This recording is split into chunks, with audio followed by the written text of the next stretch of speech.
আসসালামু আলাইকুম। বিসমিল্লাহির রহমানির রহিম। প্রিয় শিক্ষার্থীবৃন্দ, নবম ও দশম শ্রেণীর বাংলা প্রথম পত্র ক্লাসে তোমাদের সকলকে স্বাগত জানাই। আমি মোহাম্মদ এরশাদুল্লাহ, প্রভাষক Bangla, Ahmed Bawani academy school and college. প্রিয় অভিভাবকবৃন্দ, আশা করি আপনারা সবাই ভালো আছেন, আপনাদের ছেলেমেয়েরাও ভালো থেকে পড়াশোনা করছে। তো আজকে আমি নবম ও দশম শ্রেণীর বাংলা প্রথম পত্রের মানুষ কবিতাটি পড়াবো। মানুষ কবিতাটি লিখেছেন আমাদের জাতীয় কবি, বিদ্রোহী কবি কাজী নজরুল ইসলাম। কাজী নজরুল ইসলামের জীবন একটি কবিতার মধ্যে দিয়ে প্রকাশ করা যায়। যেমন তিনি একটি কবিতা লিখেছিলেন, কবিতাটার নাম হচ্ছে সিন্ধু। সিন্ধু কবিতাটিতে তিনি বলেছিলেন, হে তৃষিত বন্ধু মোর, হে ক্ষুধিত বন্ধু মোর তৃষিত জলধি, এত জল বুকে তব তবু নাহি তৃষার অবধি, এত নদী উপনদী তব পদে করে আত্মদান, বুভুক্ষ তবু কি তব ভরিল না প্রাণ, হে দুর্দম খোলো খোলো খোলো দ্বার, সারি সারি গিরিদরি দাঁড়াই দুয়ারে করে প্রতীক্ষা তোমার। এই যে কবিতাখানি অংশবিশেষ আমি আবৃত্তি করলাম, এই কবিতাকে সিন্ধু নদীর কথা বলা হয়েছে এবং সিন্ধু নদীকে তিনি বন্ধু রূপে সম্বোধন করেছেন। অর্থাৎ বন্ধু তো তখনই হয় যখন মিল থাকে, মনের মিল থাকে, জীবনের মিল থাকে। কাজী নজরুল ইসলামের জীবনের মিল ছিল এই বিক্ষুব্ধ, তরঙ্গিত এবং অশান্ত সিন্ধু নদীর মতো। অর্থাৎ যার জীবনে অধিকাংশ সময় এইরকম বিক্ষুব্ধ, অশান্ত, তরঙ্গিত ছিল, ঘটনাবহুল ছিল এবং অত্যন্ত অশান্ত ছিল। তো সেই কাজী নজরুল ইসলাম তিনি জন্মগ্রহণ করেছেন চুরুলিয়া গ্রাম, আসানসোল মহকুমা, ভারতের পশ্চিমবঙ্গ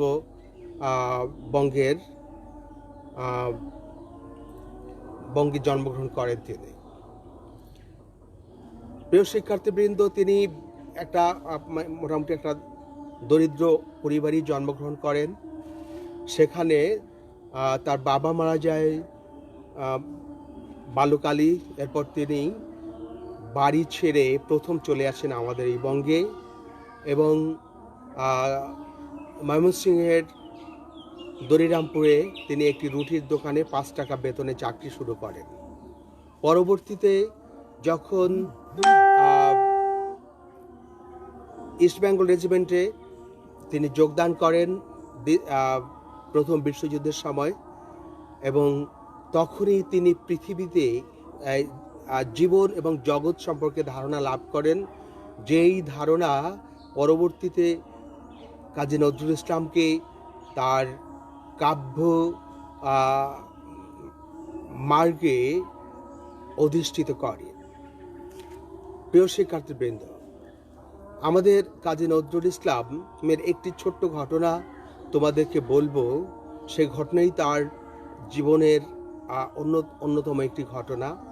সেটা হচ্ছে, তোমরা জানো, কাজী নজরুল ইসলাম যখন কবিতা লেখা শুরু করেন তখন ধীরে ধীরে রবীন্দ্রনাথ ঠাকুরের সাথে তার সখ্যতা গড়ে ওঠে এবং তিনি রবীন্দ্রনাথ ঠাকুরের অত্যন্ত একজন প্রিয় পাত্র হয়ে ওঠেন। তখন কিন্তু রবীন্দ্রনাথ ঠাকুরের প্রভাব বলয় চতুর্দিক আলোকিত, অর্থাৎ রবি রশ্মি তখন পুরো বঙ্গে ছড়িয়ে পড়েছিল। সেই রবীন্দ্রনাথের সাথে নজরুলের অন্তরঙ্গতা ঘটবে না, তা কি হয়? একদিন রবীন্দ্রনাথ ঠাকুর উপরে বসে লিখছিলেন জোড়াসাঁকো ঠাকুর পরিবারে সেই বাড়িতে। এরপরে নজরুল ইসলাম দৌড়াতে এলেন এবং নজরুল ইসলাম তাকে নানানভাবে সম্বোধন করতেন।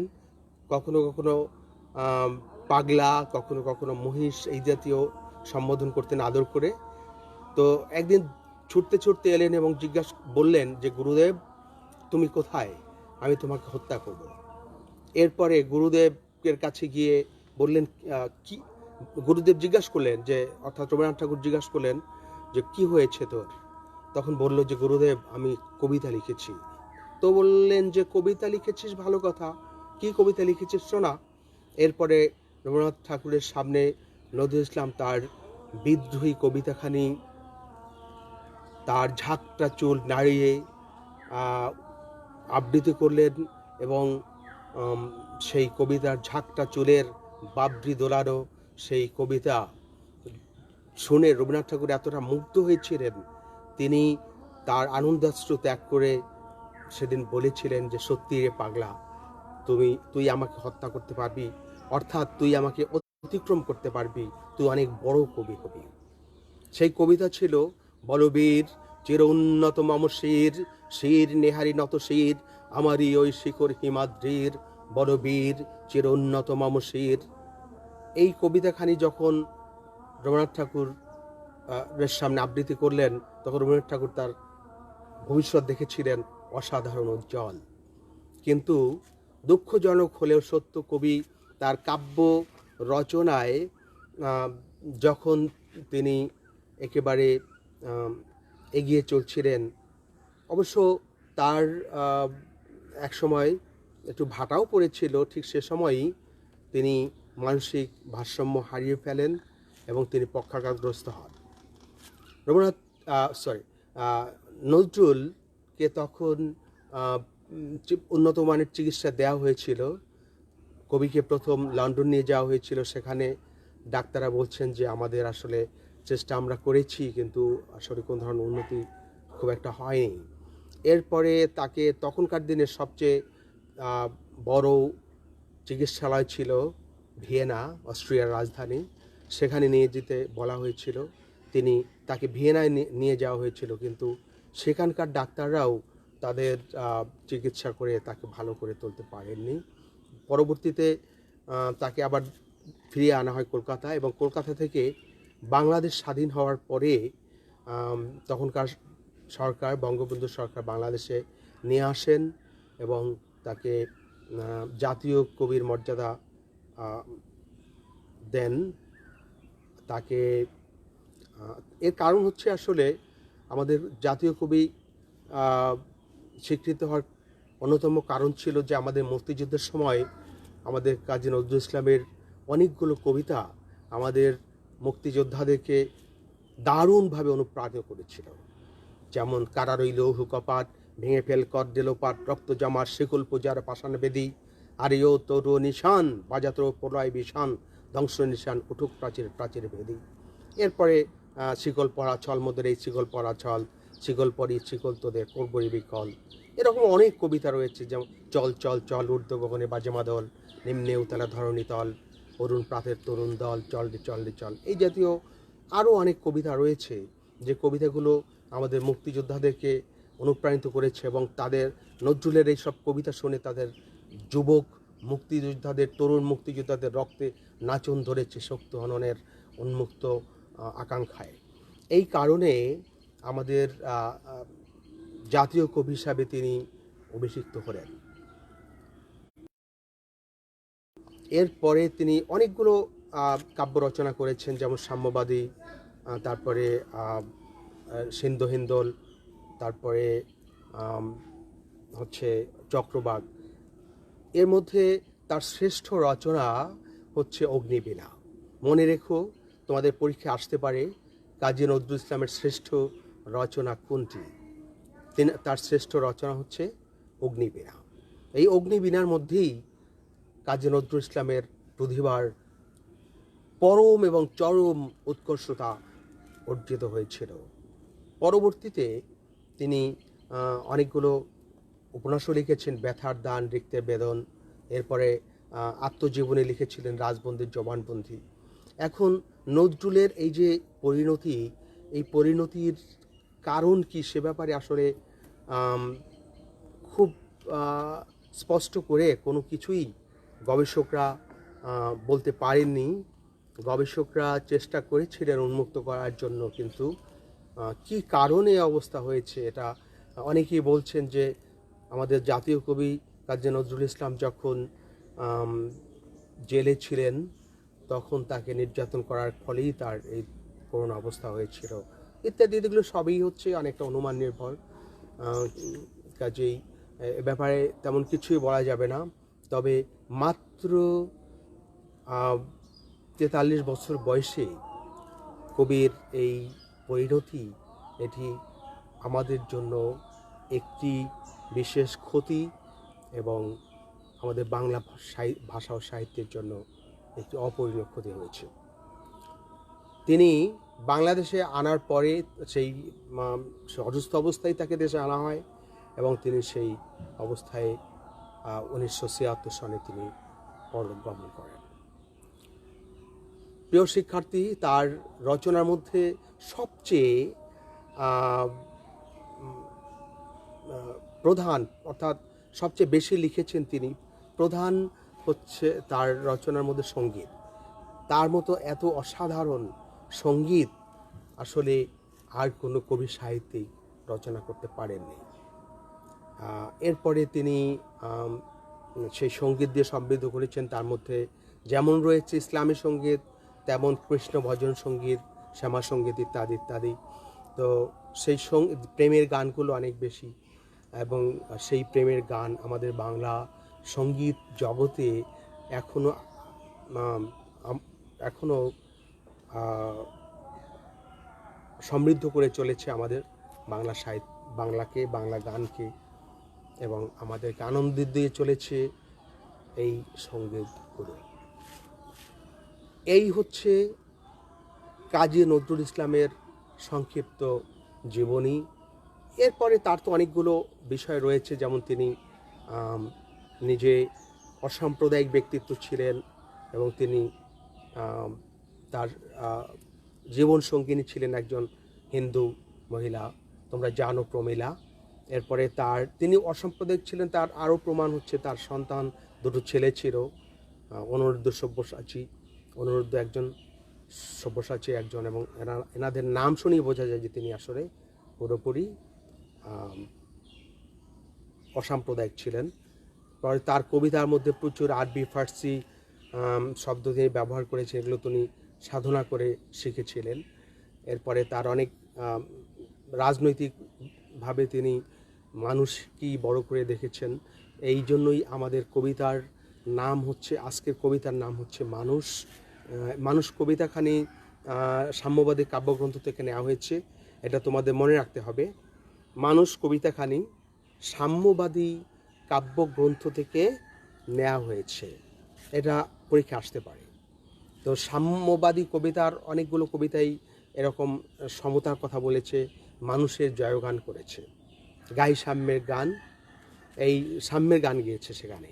এবং এই কবিতার মধ্যে তিনি মানুষকে বড় করে দেখেছেন, অর্থাৎ ধর্মের মূল মন্ত্রই হচ্ছে মানুষ। মানুষকে সব ধর্মই বড় করে দেখেছে, কিন্তু স্বার্থান্বেষী মহল ধর্মকে নিজের স্বার্থে ব্যবহার করছে এবং সেই ধর্মের আসল যে চিরন্তন শাশ্বত রূপ, সেটিকে তারা পরিবর্তন করে দিয়ে শুধুমাত্র তাদের স্বার্থে এই ধর্মকে ব্যবহার করছে। তারই চিত্র এই কবিতাখানি। তিনি এই কবিতার মধ্যে বলেছেন যে আমি সাম্যের গান গাই, অর্থাৎ সাম্য মানে সমান, সমস্ত মানুষ, এই পৃথিবীর সমস্ত মানুষ সমান, আমি তাদের গান গাই, অর্থাৎ তাদের জয়গান করি, তারাই সবার উপর, তাদের কেই আমি সম্মান করি, তাদের জয়গান করি। এরপরে লিখেছেন যে এই কবিতার মধ্যেই তিনি লিখেছেন যে আসলে মানুষ হচ্ছে সবার বড়। সেখানে হিন্দু, মুসলমান, বৌদ্ধ, খ্রিস্টান এই ধর্মের বিভেদ সৃষ্টি করে এই মানবতাকে ভুলুণ্ঠিত করা হয়েছে, মানবতাকে অপমানিত করা হয়েছে। এরপর তিনি বলেছেন যে আজকে যারা পুরোহিত, হিন্দু ধর্মের বা অন্য ধর্মের পুরোহিত অথবা ইসলাম ধর্মের যারা মোল্লা মৌলবী রয়েছে, তারা কিভাবে ধর্মকে নিজেদের স্বার্থে ব্যবহার করছে। যেমন এখানে বলেছে যে যখন দরজা নাড়ল একজন ভিখারি অর্থাৎ ক্ষুধার্ত মানুষ, তখন ভিতরের যে পুরোহিত ছিল সেই পুরোহিত খুব খুশি হয়েছে যে হয়তো আমি ঈশ্বরের আরাধনা করি দেখে ঈশ্বর আজকে আমার দরজায় দাঁড়িয়েছে, আমি ঈশ্বরের দয়ায় রাজা টাজা অর্থাৎ বড় কিছু একটা হয়ে যাব, বড় একটা উপহার আজকে অর্জন করব।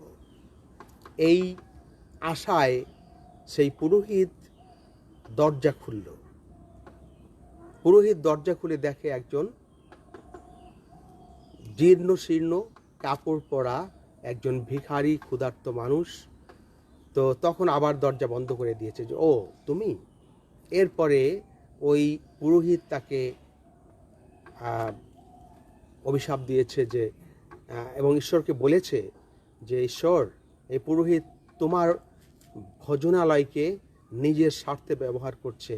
এই পুরোহিতের হচ্ছে এই ভজনালয়, এই ভজনালয় তোমার নয়। যদিও এই পুরোহিত ঈশ্বরের নাম দিয়ে এই ভজনালয়ে ব্যবহার করছে।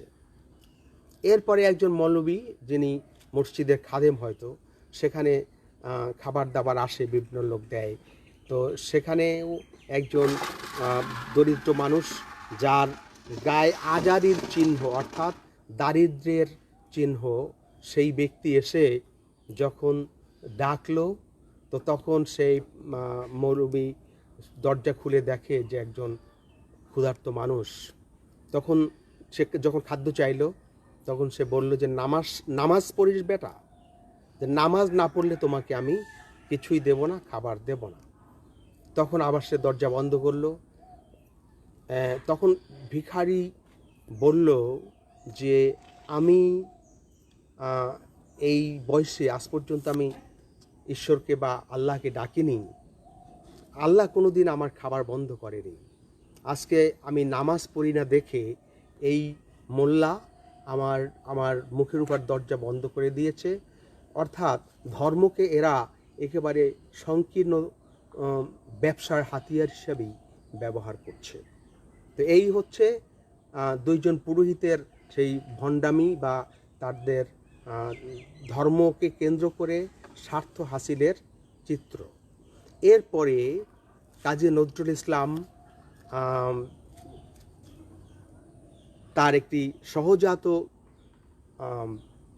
একটা গুণ ছিল, সেটা হলো যে পৃথিবীতে যেখানে বিপ্লব হয়েছে অর্থাৎ পরিবর্তন হয়েছে যাদের মাধ্যমে, যত বড় বড় ব্যক্তিত্ব যেখানে মানে বীরত্ব দেখেছেন তিনি, সেটি অনেক সময় নেতিবাচকও ছিল আবার ইতিবাচকও ছিল, কিন্তু তিনি সমস্ত বীরদের স্তুতি করেছেন, প্রশংসা করেছেন এবং বলেছেন যে ধর্মের নামে এই যে অনাচার চলছে আমাদের সমাজে বা পৃথিবীর বিভিন্ন প্রান্তে, তো এই সময় আমরা সেই বীরদের কামনা করি, সেই বীররা এইসব ভণ্ডদের শায়েস্তা করবে, অর্থাৎ এইসব ভণ্ডদের ভণ্ডামি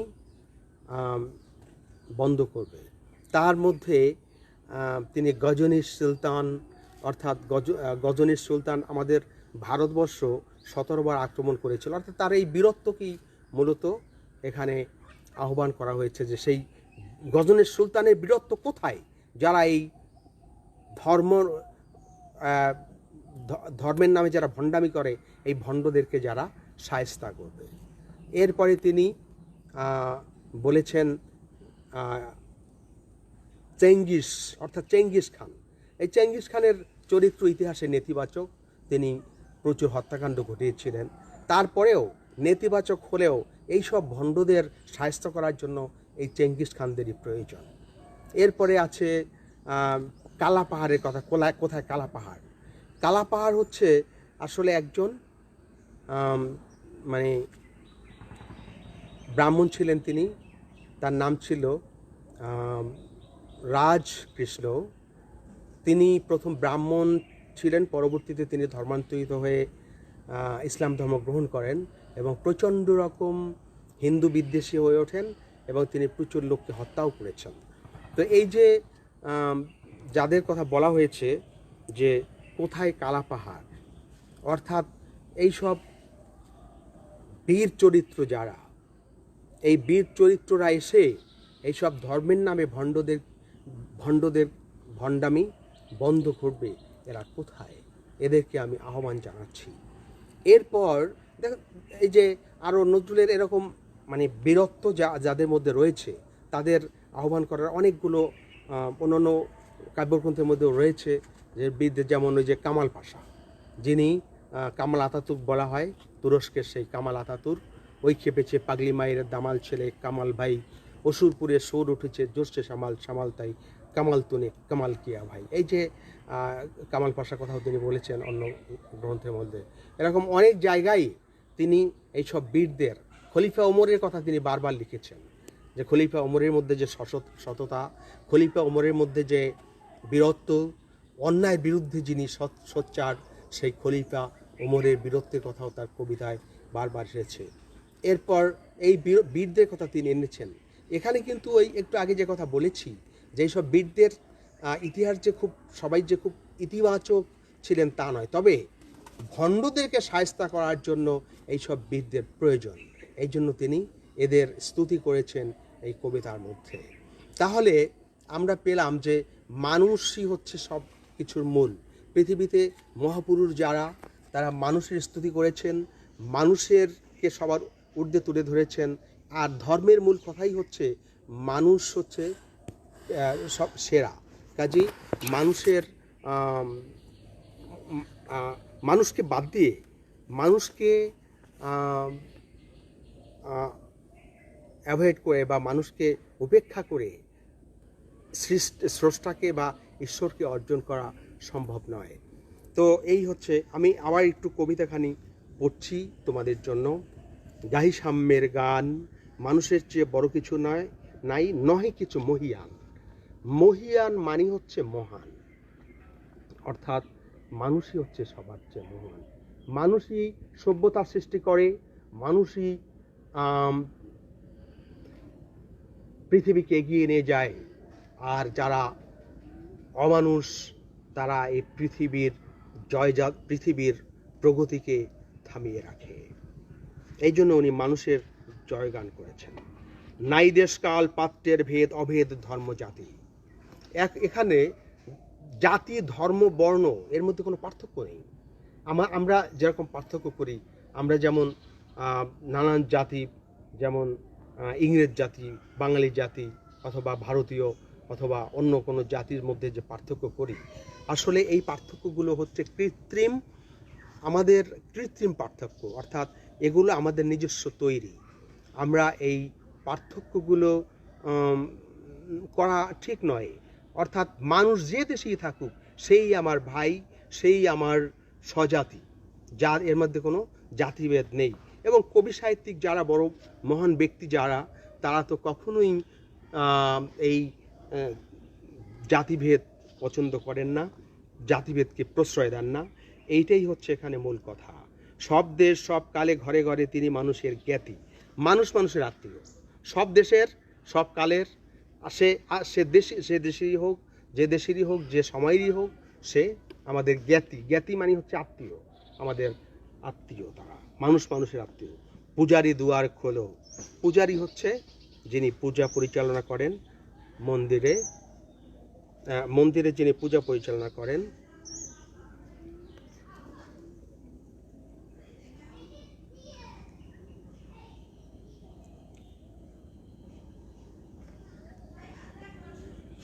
ক্ষুধার ঠাকুর দাঁড়াই দুয়ারি পূজার সময় হলো। এখানে ক্ষুধার ঠাকুর বলতে বোঝানো হয়েছে দরিদ্র মানুষকে, ক্ষুধার্ত মানুষকে, যে প্রচণ্ড রকম ক্ষুধা নিয়ে দরজায় দাঁড়িয়ে আছে।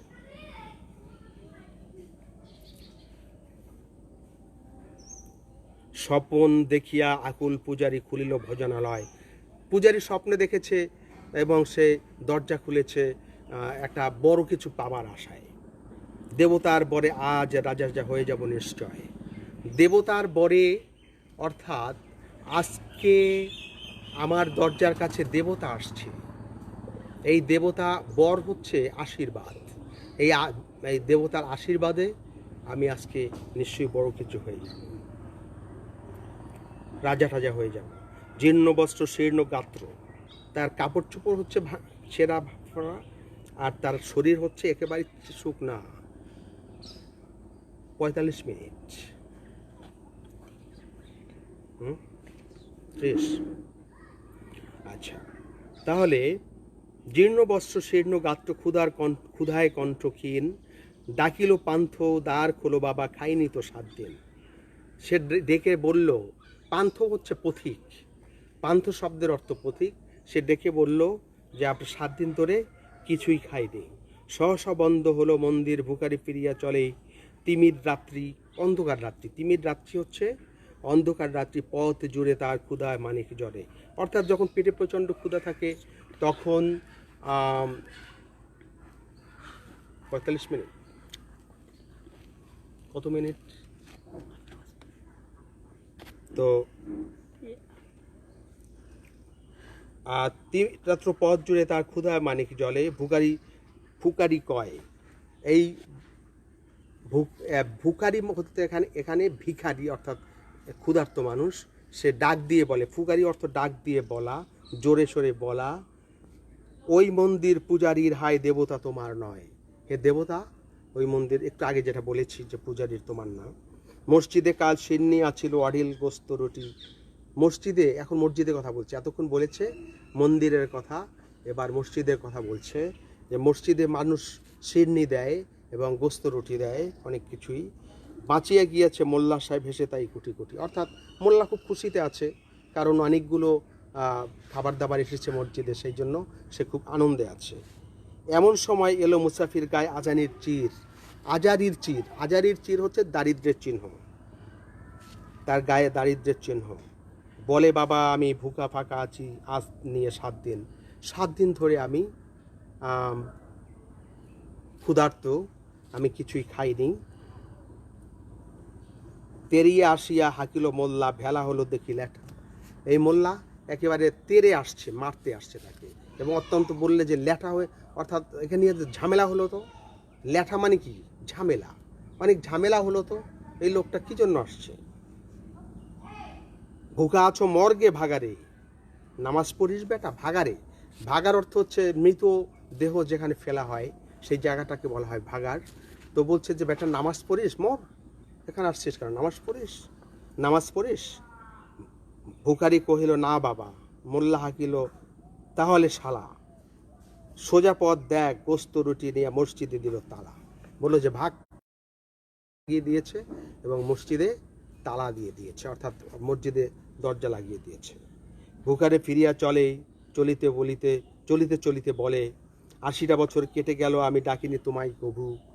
80 বছর ধরে হায় ঈশ্বর আমি তোমাকে কখনো ডাকিনি।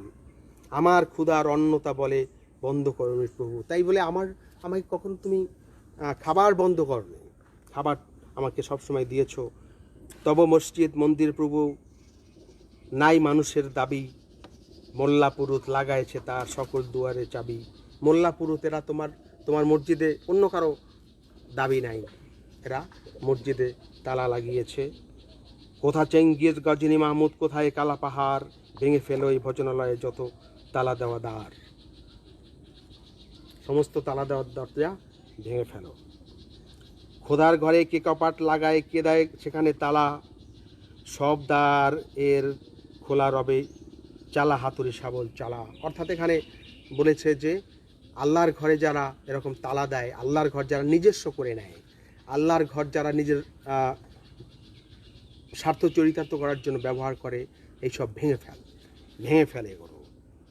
হায়রে ভজনালয় তোমার মিনার চড়িয়া ভণ্ড গায়ে স্বার্থের জয়।